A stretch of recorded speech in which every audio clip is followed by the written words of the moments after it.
Carlos writes, do you think we could see Yamaha, Sea-Doo, or Kawasaki coming out with an electric PWC sooner than later? 3 to 5 years or later than 5 years?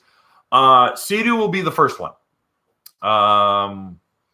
Sea-Doo already has an operational GTI, and the conversations that we've had and kind of exploring this, this technology, it's not the motors that are the problem.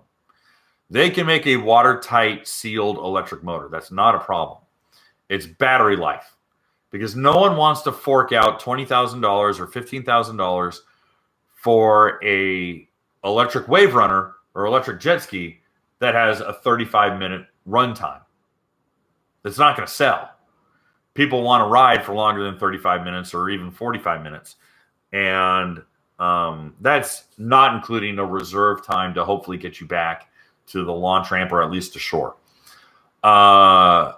Electric watercraft, and we talked about it in other videos, and so you should check that one out too. The GTI E, or the E-GTI, whatever they want to call it, because it's going to have an E and it's going to be a GTI. It'll be Polytech because of the weight. They want to keep the weight down. It'll be a GTI. It'll be full size because they want the buoyancy, because the batteries, there's going to be a lot of batteries on it. There will likely be a 2-gear, a high and a low, or a gear splitter, so that the electric motor won't have to work so hard to spin the impeller at 7,000 RPM or 8,000 RPM.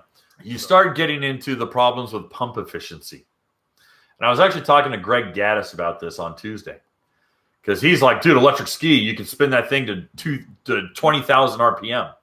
I go, yeah, here's the problem. You run into pump efficiency problems, because at what point does the molecular bond of the water break apart and it become basically gas? It becomes just foamy gas blowing out of the pump. It no longer is water, and it's turned into pure cavitation, and you're just pushing cavitated, aerated water and gas out of the back of that pump. You lose thrust.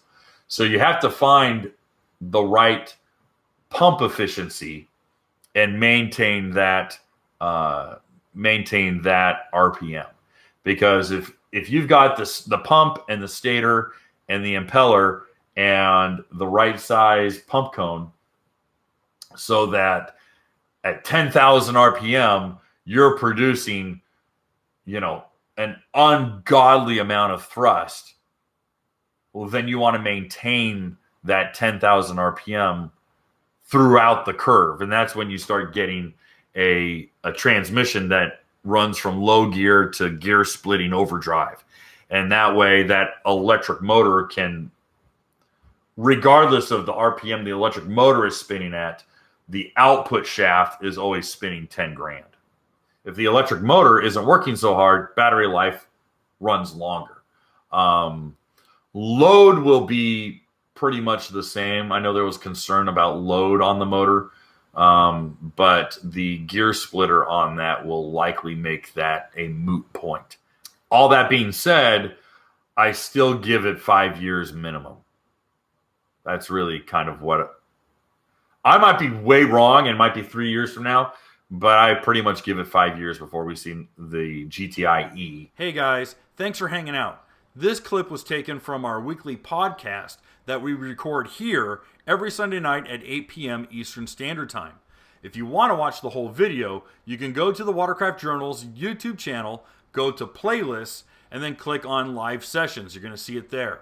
Otherwise, go ahead and leave a like, a comment, and definitely subscribe to the channel. It helps us grow.